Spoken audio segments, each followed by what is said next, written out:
Maligayang pagbabalik po sa Pinas Weather Balita at maraming salamat sa paghihintay mga kababayan. Ngayon ho, meron tayong pinaka-latest na weather update sa Bagyong Kaloy po. Nasa loob ito ng ating Philippine Area of Responsibility. Aalamin natin ito kung gaano kalakas ngayon at yung mga lugar na posibleng maapektuhan ng tropo extension po ng hangin ng Bagyong Kaloy. Pero bago natin simulan, please palike and share po ng ating update. Sobrang importante po ito. Sa pinakahuling pagtatala po natin, ito po no, ang tropical storm po na Kaloy, pagpasok niyan kahapon pa no. At ito po ay humina o nag-weekends into tropical depression po na kategory ng bagyo. So pag sinabi natin na tropical depression, ito po is level 1 na kategory ng bagyo. Sa huli pong pagkatala, ito pong tropical depression Kaloy ay meron pong lokasyon. Ito po yung pinaka-updated, 770 kilometers east of Surigao City, Surigao del Norte. Tinataglay po nito ang hangin ngayon na 55 kilometers per hour, malapit po sa may sentro na may bugsong umaabot po sa 70 kilometers per hour. At ang pagkilos naman po niya pa north westward sa bilis na 10 kilometers per hour. Tignan niyo pong mabuti dito sa ating tinatawag na track and intensity forecast ng Bagyong Kaloy.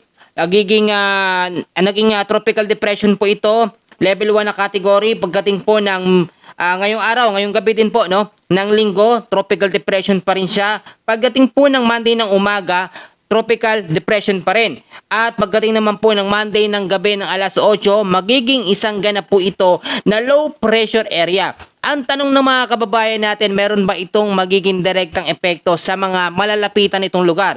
Yes, possible pong epekto ng tropo extension po ng Bagyong Kaloy dito po sa parte ng Eastern Visayas. So kahit po humina ang Bagyong Kaloy, makakaapekto ang extension ng kanyang hangin sa mga lugar po na kanyang madidikitan o malalapitan po, which is ang parte nga po ng Eastern Visayas. Sa ngayon po, bukod po dyan sa Bagyong Kaloy, nananatili pa rin at nararamdaman pa rin natin ng malinsangan at mainit na hangin na nanggagaling po sa karagatang Pasipiko. Pagkatapos po nitong Bagyong Kaloy, meron na naman panibagong low pressure area na nasa labas ng ating Philippine Area of Responsibility. Pero take note, yung LPA na panibago na nasa labas ng ating par, nasa unlikely ang category. So meaning to say, pag unlikely, pwede itong malusaw anumang oras at wala namang direktang epekto sa anumang bahagi ng ating bansa. Ngayon, silipin ho natin yung ating pinaka-live na mapa para makita natin ang pagkilos at paggalaw po ng Bagyong Kaloy na nasa loob ng ating Philippine Area of Responsibility. I-explain ko muna ng mabilisan. Ang ibang mga kababayan natin ay naguluhan. Ito po yung mapa natin, live na mapa natin. Yung iba naguluhan kasi tinatawag doon na Bagyong Hagupit ito. Yung Hagupit po is international name ng Bagyong Kaloy. Ito po, pangatlong bagyo ngayon 2026. Unang bagyo naman sa buwan po ng Mayo. So kung makikita ho ninyo, talagang pahina po ng pahina ito. Pero dito po sa parte ng Eastern Visayas, pwedeng dumikit ito nga pong trap or extension po ng hangin ng Bagyong Kaloy. Bagamat nakikita natin sa ating tinatawag na forecast track, ito pong tinatawag na area of probability ng Bagyong Kaloy, hindi na po ito mas lalakas pa. No? Hindi na ito babalik sa pagiging tropical storm, hindi magiging super typhoon, hindi magiging malakas po na bagyo. Pagdating po ng Lunes hanggang sa Martes, ito inaasahan na malulusaw na at magiging isang ganap na lamang po na cloud cluster. Pero magkagayon man, bago po ito malusaw, ito po ay mararamdaman na ngayong hapon hanggang sa gabi sa ilang bahagi po ng silangan ng Mindanao at parte ng Eastern Visayas. Yang mga lugar ho na yan, hindi naman direktang sobrang makakaranas ng malalakas na pag-ulan. Pero yung cloudy skies na meron mga paminsanang isolated light rains and heavy rainfall dahil po sa Bagyong Kaloy, possible na maranasan po ngayong hapon po hanggang sa gabi. Ito pong tropical depression na ito, kaya po ito humina ng tuluyan sa pagiging mahinang bagyo, level 1 na bagyo. Pag level 1 kasi tropical depression ho yun, no? Dahil po yan sa sobrang maalinsangan na hangin. Dulot po ng easterlies. Nakikita nyo kung gaano kalawak ngayon ang sirkulasyon ng easterlies. Yan ang nagpahina dito nga po sa Bagyong Kaloy. Tignan natin sa may bandang kanlurang bahagi po ng Palawan o kanlurang bahagi ng ating bansa. Sa pagkatapos po ng buwan ng Mayo o sa first week po ng June ay mararamdaman na natin ang epekto ng habagat o southwesterly wind flow o yung mahinang habagat dito sa kanlurang bahagi ng ating bansa. So ang ibig sabihin nito, mapapadalas na ang mga pag-uulan sa hapon at sa gabi dahil po sa habagat. Pero nasa transition period pa tayo. Unti-unti, hindi naman automatically bukas meron ng habagat. Magkakaroon muna tayo ng transition period. Sa transition period po na yon, nagkakaroon ng mga pag-uulan dulot ng mga local thunderstorms dahil sa easterlies. At merong mga bagyo at mga low pressure area na madalasang nabubuo po sa may silangang bahagi ng ating bansa. At ito yung sinasabi natin, pangatlong bagyo pa lamang tayo.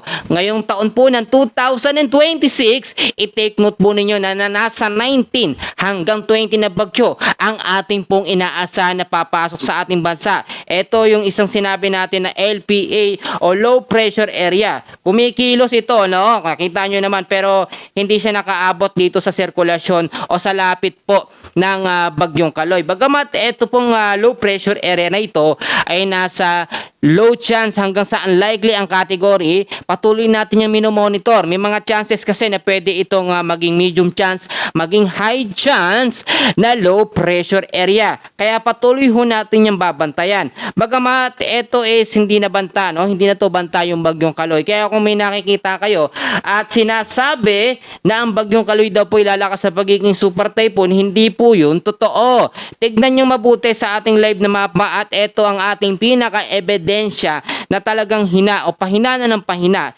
Ito nga pong bagyong Kaloy. At pansinin nyo mabuti, itong kulay asul na yan, yan po ay nagka-categorize, no, o nagsisimbolize sa tropical depression level 1 na kategory ng bagyo. Pag level 1 na kategory ng bagyo, nagtataglay lamang yan ng 39 to 62 kilometers per hour na lakas ng hangin. At yung mga lugar na madidikitan po ng bagyo, kung sakali magkaroon ito ng pagbabago sa kilos, possible na itaas ang signal number 1. Bagamat ito ay masyadong malayo at bago ito makalapit sa ating Philippine landmass dito sa Eastern Visayas, ay malulusaw na ito. Dito pa lamang po magiging LPA na siya hanggang sa maging cloud cluster na lamang po. Ang pangunahing weather system din na madalas nakakaapekto ngayon sa parte po ng Eastern Visayas ay ang malinsangang hangin na nanggagaling sa Karagatang Pasipiko o ang easterlies. So parte po ng Metro Manila, ilang bahagi ng Luzon, Visayas at Mindanao, ngayong hapon mataas ang tsansa ng mga pag-uulan dulot po ng mga local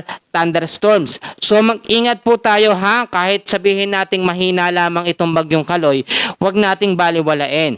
Ang mahinang bagyo kahit low pressure area, nagdudulot pa rin yan ng mga pag-uulan sa mga malalapit o nalalapitan ng bagyo, lalo na yung traffic station ng hangin.